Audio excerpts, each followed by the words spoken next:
And it's my big honor to be here to talk with you about entrepreneurship in China. In fact, Professor has mentioned this particular article, and one of the interesting thing about it, other than the meal itself, is the venue of the lunch. And it was designed to be at the canteen of Dajiang office, head office in Shenzhen. In fact, it was insisted by this reporter. So obviously, I'm very, very happy to be a shareholder of Dajiang, and thanks to Professor Li, who has been obviously one of the very early mentor for the CEO and also the co-founders. So just a little bit background about Sequoia and myself. I think the last 20 years, myself and Sequoia has been intimately associated with entrepreneurship in China. If you're looking at Silicon Valley, which is where probably the first wave of entrepreneurship happened in US, it's actually really created around 1970s when semiconductor come to play. The first batch of entrepreneurs as well as the venture investors are more or less coming from that part of the world. Sequoia Capital, founded in 1972, was founded by gentleman Don Valentine, who is a senior vice president at Fairfield Computer, which is a leading semiconductor companies. Now, for China, it took quite some time to finally come to grasp entrepreneurship. And I would say that's around the time of 1999, 1998, where internet hit China. And I'm very glad, actually, I'm part of that so-called wave of entrepreneurs who starting efforts in China. I started C-Trip in 1999. I have to say the very early idea is try to copycat what is the existing successful models in the US, Expedia, Booking.com. So that's my first interacting with entrepreneurship. But it was a very, very, very useful 6 years of experience where I run C-Trip from a team of 5 to the time of when I left is a team of 4,000. Or more importantly, by the time I left, C-Trip became a billion-dollar company listed on NASDAQ. And after that, I have been leading Sequoia's efforts in China. And again, we come back to the same entrepreneurship world, not as an entrepreneur, but as entrepreneur behind entrepreneur. So we're providing funding as well as all the helps to many entrepreneurs in China. And I would say DJI is one of our best portfolio, but probably not the most representatives, because when we invest in DJI, it's already a wonderful company, has already substantial revenue and customers and profit. But most of company, which we get to become shareholder, are typically in the early stage or in the very early stage. Many, in fact, are funded by us when they just have a business plan. And that's the beauty of it. And we're very, very happy to be part of that entrepreneurship drive in the last 10 years. In fact, I'm just going to celebrate our 10 years anniversary in Beijing this coming Saturday. In the last 10 years, we have invested more than 250 companies. Now, entrepreneurship, as you will imagine, means risks. And among the 250 companies, some fail, naturally, but some come to become great companies. For example, Qihoo, VIP Shop, Meituan, Dianping, and obviously many, many others. So this whole idea is really become hot in the last 3 to 4 years, as we saw it, especially in China. Today, everyone was talking about entrepreneurship now. So by Premier Li, his words is 全民创业创新, right? Everyone to do entrepreneurship and innovations. So my first point is we do have great opportunity now in China, in many parts of the world, also in Hong Kong, but this is not fit for everyone. I'm not saying Premier Li is not correct. He is saying that we need to create this kind of environment when everyone wants to be entrepreneur. But in reality, this is actually not fit for everyone because you need to prepare well for entrepreneurship. And I just want to touch a little bit about how the whole entrepreneurship has really evolved in US as well as in China. I have been talking about how entrepreneurship started in Silicon Valley in 1972. And that's because we have semiconductor come to play. And that creating not just one company, but multiple companies who become very big. Among them, the Intel, there are Cisco's. And after that, so-called semiconductor drive, people starting to able to have personal computers. So Apple comes to play. Become, obviously, today still the largest tech companies in the world. And then when people have personal computer, people need to use softwares. So Oracle come to play. Microsoft come to play. And that's so-called the third wave. You got semiconductor, you got so-called hardware, i.e. personal computer, and then you got to see softwares. Software industry has evolved for many years.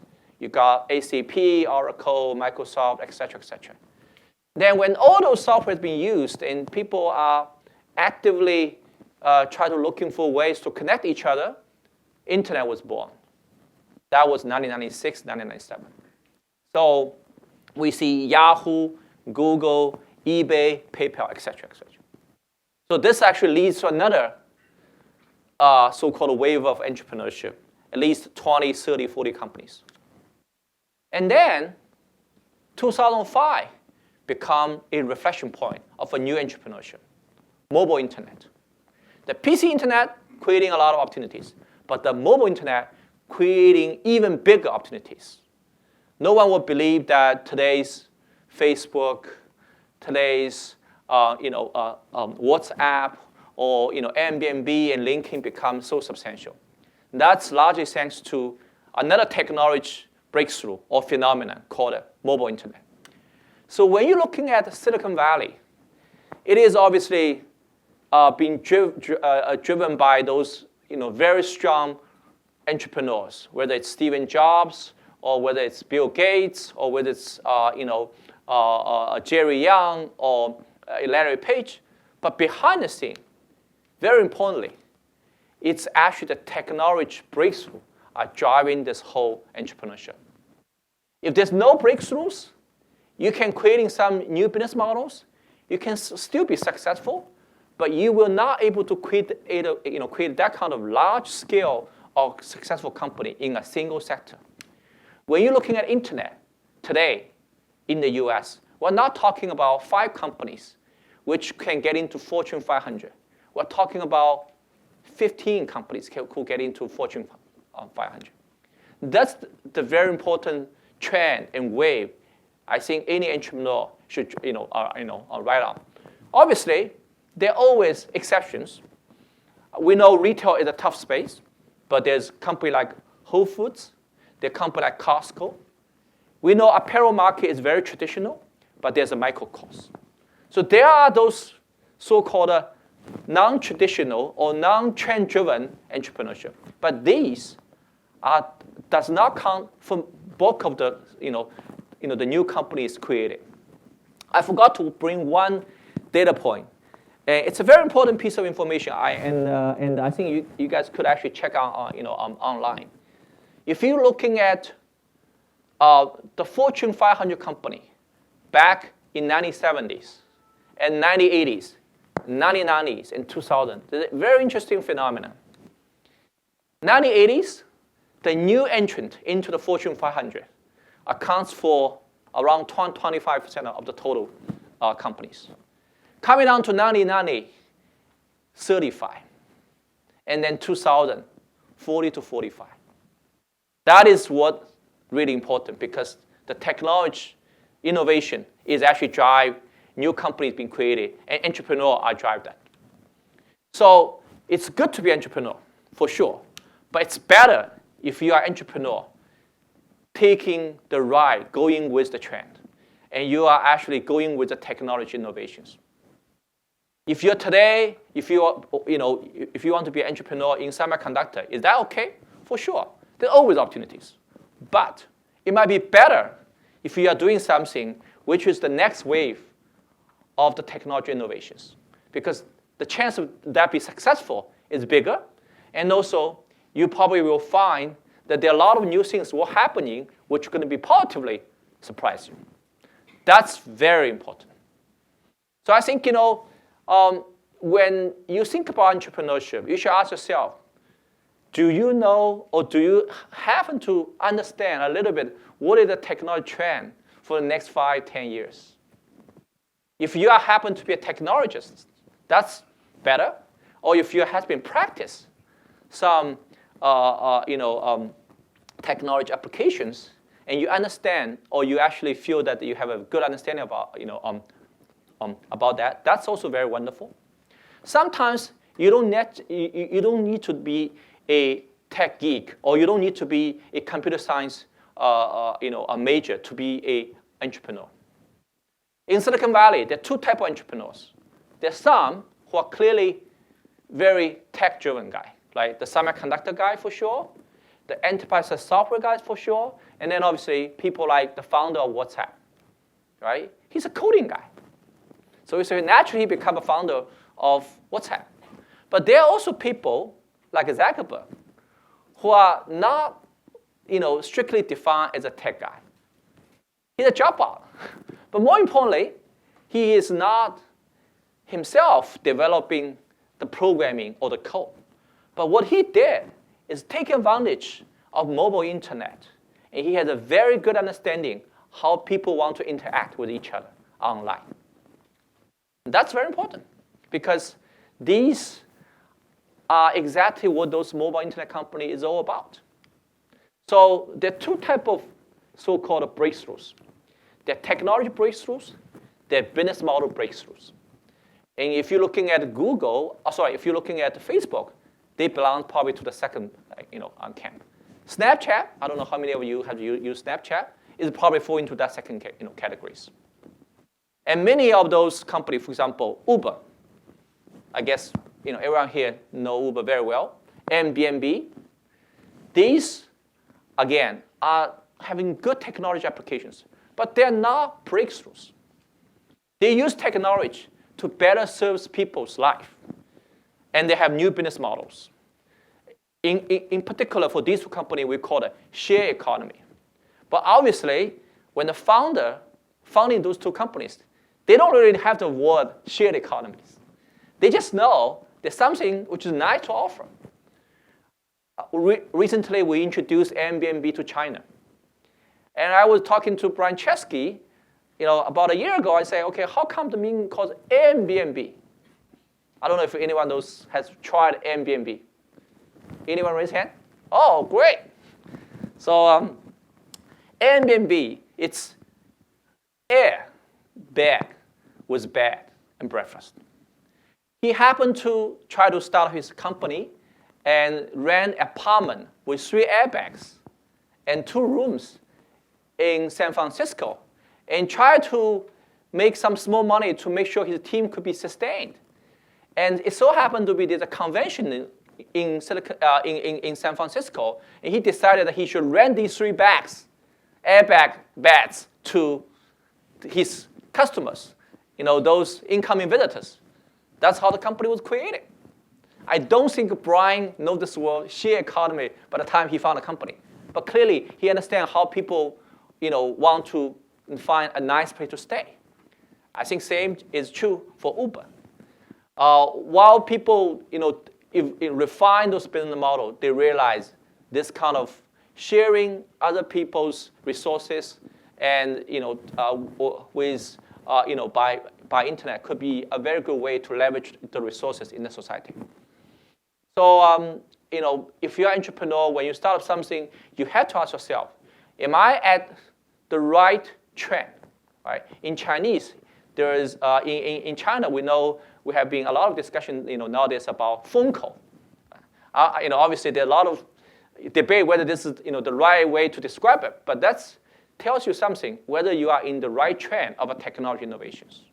And then even if you are not a technologist, you still could be an entrepreneur, but you better at least have something which is unique. You better have something, for example, a breakthrough or some innovation on business models. And then coming down to that point, A lot of people, just like what I did back in 1999, which is not very, particularly creative, is we learn from US or learn from elsewhere. And you say, well, you can do that, I can do that. It's not a breakthrough. You just learn from other people. That's what C-Chip started its first sort of business.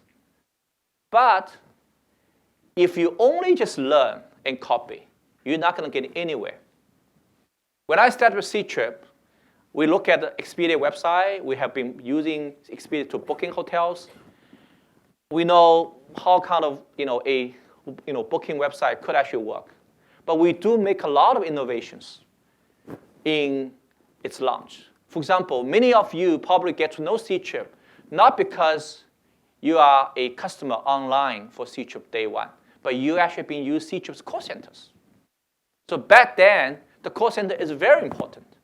And that's something we innovated. And that's something I call it a breakthrough. It may not be a technology breakthrough, but it's a business model breakthroughs. And that's something you do. If I just do nothing, I just say, oh, that's what Expedia did. I'm just copying exactly the same thing. I think today C-Chip may be already bankrupt, or maybe it's still a very, very small company. You actually have to adopt your business model based on the local demand and the local customer behavior. For C-Chip, that means people will be mostly served by call center. And it also means that you will be most likely acquired by C-Chip as a customer at the airport, not through online, because that's the more effective way to acquire a customer. I don't think that's the way Expedia ever did. Right? And I don't think that's the way all those other US travel company, Booking.com, whatever, have ever did. And you actually have to innovate. And if you're looking at the companies founded around that time, 1999, right? Whether it's Tencent, C-Chip, e-commerce company, they all has been adopt their new business models. They learn from US, but you have to innovate. Learning is okay, but copycat is not okay. You have to develop your own model based on your understanding of the local demand. And that process is not just one shot. Look at C-Chip. One of the mistakes, or probably one of the biggest mistakes we ever made, is we stick to call center a little bit too long than we should be. The company has been done very, very well since we founded it, and especially after the company got listed in 2003. And it has been growing very, very rapidly, even post the company gets listed. But we always use call center to serve the customer. We feel this is a very good way. And to some extent, we also have a good protection on pricing because very few people are able to compare price through call centers. But the difficult time comes in 2006 and 2007 when mobile internet comes to play. Now, everyone is starting to use mobile internet or mobile phone to actually booking hotels and air ticket directly. People are less reliant on call centers. But we didn't make that change. We think we are very great business model, we have a very good brand, and we stick to that. When we realize the issue is so severe, we're a little bit late. Luckily, we have been trying very hard to come back. So the last 3 years, we're playing a catch-up game. Catch-up with some smaller competitor. Why? Because we have not adopting well. So when you talk about entrepreneurship, this type of innovation and breakthrough are not just one shot. I say, it's just one trick. I did this one, and I can be good for the next 5, 10 years. No. No matter how how good you are for any technology breakthrough or any service models, there will be competitor copying you or learn from you or actually learn and try to surpass you. And you better to innovate all the times. That's all about entrepreneurship. So that's how I just want to summarize that this is the experience both from my C-Chip days as well as from my investor. And venture capital. What is venture capitalists looking for? They are looking for technology breakthroughs and innovations. Just like what the entrepreneur is looking for. In fact, in the first 20 years in Silicon Valley, most of the venture capitalists are actually technologists themselves, or at least people from the industries. I don't think I'll be qualified for a venture capitalist if I'm trying to get in the industry in 1985, for example, because I was not a semiconductor guy. I'm not a software guy either, right? So I can't qualify for that. Because the first 20 years is all about technology innovations. Now, only when it comes down to internet age, you're starting to see venture capital looking for something called business innovations.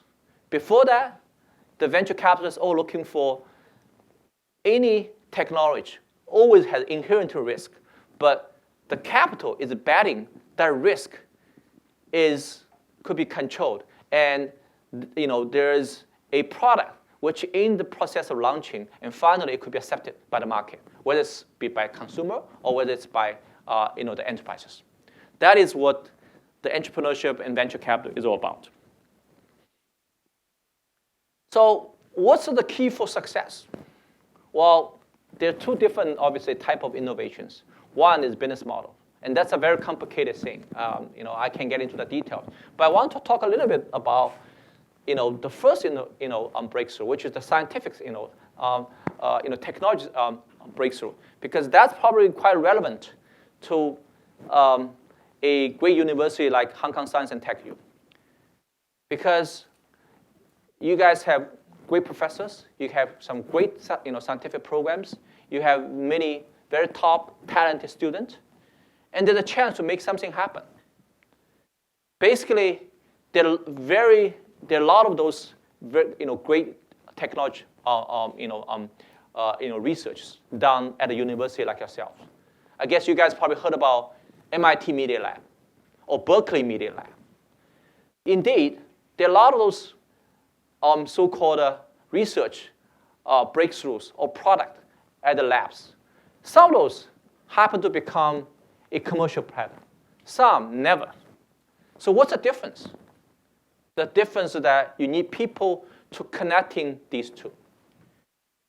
When a scientist or a professor conducting research, it does not necessarily have to have the goal to turn that product into a commercial applications. And some of those are probably just for pure research purpose. You might actually can establish a theory about it, or there's something which is called a charme, which is nice and good to have. But there's some, if you are well-versed in the commercial application world, if you can combine them with those commercial applications, you can really make some great product. And obviously, DJI is a great example, right? I have to say that this definitely is a child born here, with Professor Lee's help. But it's actually quickly finds its commercial applications. And very importantly, the team developing that have to have a very different characteristics from the traditional, so-called labs or research institution. You have to have people who understand the industry well. For example, in the case of DJI, you at least understand how big is the drone market and what are the people looking for a drone, especially for a commercial drone. Same for other applications. For example, BGI, another wonderful company who is based in Shenzhen, right?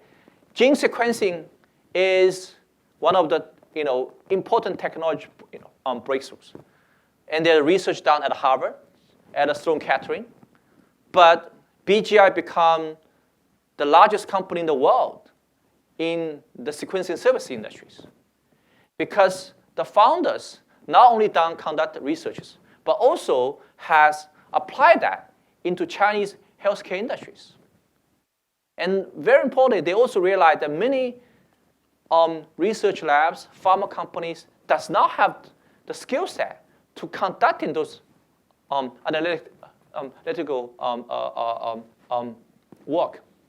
And one of the actually important things they have done, not just understanding the pharma industry, the lab, the healthcare industry, is to combine the traditional healthcare industry ability with math and physics, and big data. That's what actually BGI did, much better than any other research institute. When I look at the BGI back 4.5 years ago, I asked myself, what kind of IP do they have? They don't have a drug which is approved by either SFDA or FFDA, right? So what is their uniqueness? Their uniqueness is they have big data analysis, analytic tools apply in sequencing, sector, in gene sequencing sector. This is something no one has been done. And this is something which that team understand that it has a huge commercial applications. If you're looking at a very high, sort of level of, biology research, you say, well, that's nothing. It's an analytical tool for, conducting those, better, data analysis. But that's actually very, very valuable in the commercial world. And that's why BGI become a very, very valuable company in the commercial sense. So I think that is a key, consideration for any team to consider. If you have some wonderful technology, you think you have some good breakthroughs, and you better make sure that you can make them into commercial applications. Sometimes it may be not the best of the world. You may not get the Nobel Prize for that. I don't know whether BGI, the scientists, will get that, but I know that commercial applications is good enough with the big data. And that including a good combination of those scientists and physics, the mathematicians and physics together with the biologists.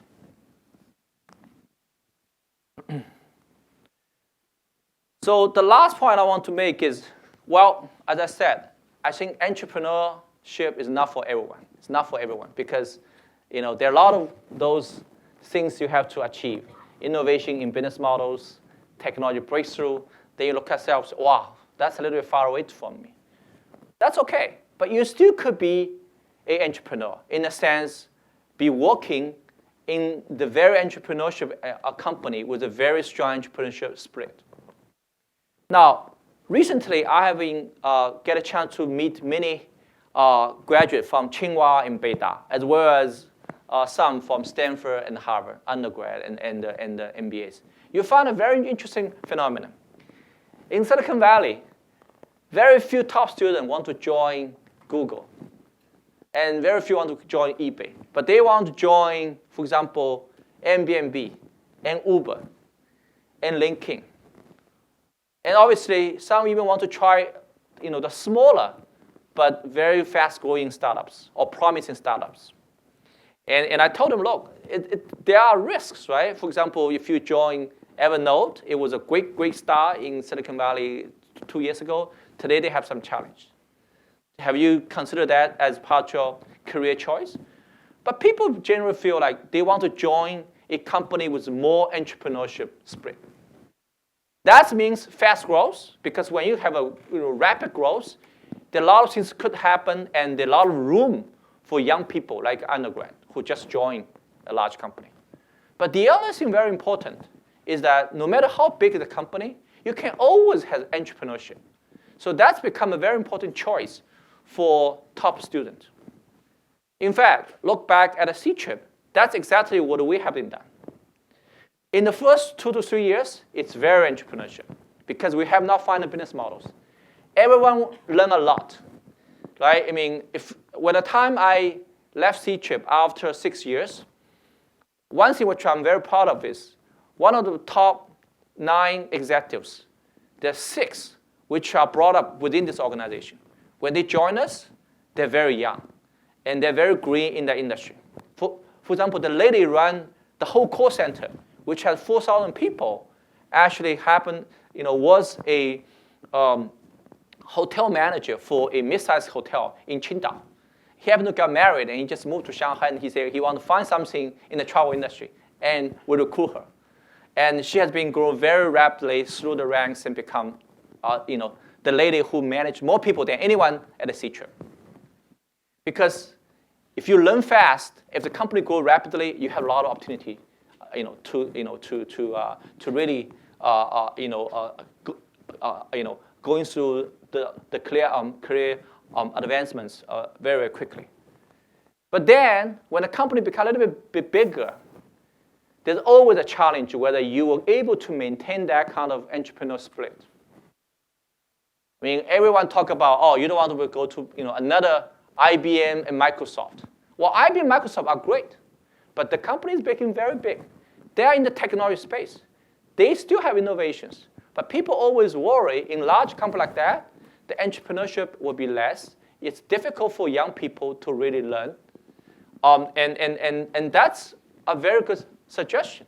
So C-Trip, I would say, from the probably 6 years to the 9 years, not only our business model have this challenge, but also we have been slowed down on how to drive the entrepreneurship. And frankly, it's not easy because you're already very big. You already have all the reporting lines, right? Large corporates have to have that. But frankly, in the internet world, that's not the best way to do it. Back in the early days when C2 was just founded, it's a flat structures. You don't have multiple boss to report. And everyone know that he can convey his ideas, his suggestion to the most relevant people for decision makings as soon as possible. That's called smart and flat infrastructure. And that's something which a lot of companies get lost on that. So the last 3-4 years, C-Trip, as a very large company, today's market cap $10 billion, started to rejuvenate our entrepreneurship and make sure that everyone at a company, no matter how junior he is, if you have a wonderful idea, that idea could be shared, appreciated by the people who are working with you, and we could actually try on the ideas. And that's very important. So if you want to try entrepreneurship, today you don't have the best way to chip in. The other way to do it is to find some place that you can try your entrepreneurship with a large organization. But they have to be very dynamic, have great infrastructure for people to actually learn through that process. And that's actually how those long-lasting and enduring companies are about. Look at Tencent, right? The very original product is wonderful. But if today they still have QQ as the only product, they're not going to worth $160 billion. The reason they are today's Tencent is because they have invented or they have come up with this product called WeChat, and obviously many, many others. But the success of WeChat is actually developing by a small team in Guangzhou office, Alan Zhang, Zhang Xiaolong, and they're actually able to make sure that all the internal resources is rally behind that product. That's the entrepreneur split of a large company. And that's the type of company you would like to join because that's going to help you to actually build your entrepreneurship. Maybe you can try on that, and then the next time you are able to find your real understanding of the trend and the product, etc. And then you might have something to really try on your own. In fact, don't worry about the timing of your entrepreneurship because there's always new stuff in the making. 10 years ago, it's the PC internet. 5 years ago, maybe it's the mobile internet. Today, maybe it's who knows? The drone market. Gene. Therapy, exercise. Or there's SaaS enterprises. There are always new things to do. But very important is that you're able to get into a space which you have your own views, your insights, and you have the technology backing you. So for that, I would like to actually introduce Professor Lee because I have mentioned DJI, and I'm very honored to be the shareholder of the company with the help of Professor Lee. And after we become a shareholder, we decided that there should be many of those DJIs in the making. And I think leveraging the great talent and great research of universities like this and launching as a launching pad for entrepreneurship make perfect sense. So we're also very glad to be part of the 清水湾创业俱乐部. So with that, I'll introduce Professor Lee. Thank you. Okay, we probably didn't expect such a big crowd to show up for today's event. probably, because of news fame and also the many companies he helped to create in China. Okay, so I know that many of you from the talk perhaps get inspired and want to do something. And I also often go to many other universities in Hong Kong, in China, and also elsewhere, give some similar talks, and people get excited. Okay, but after a while, you see the excitement die out, and a couple of years later, I come to talk to this same group of students or people. They are still at where they were 2 years ago. So I said, so the talk probably did not make a good enough impact.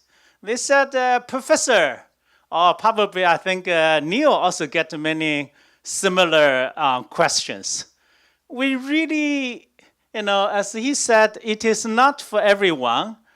And the conversion process from even technology, from science breakthrough into a commercial product, a company, is a long and a complicated process, right? For example, how do you, because this is a team effort, how do you find your partner, the right partner? Because for many of our experience, if you have the wrong partner, this is dreadful experience. Lots of companies, they fail because they get the wrong partner.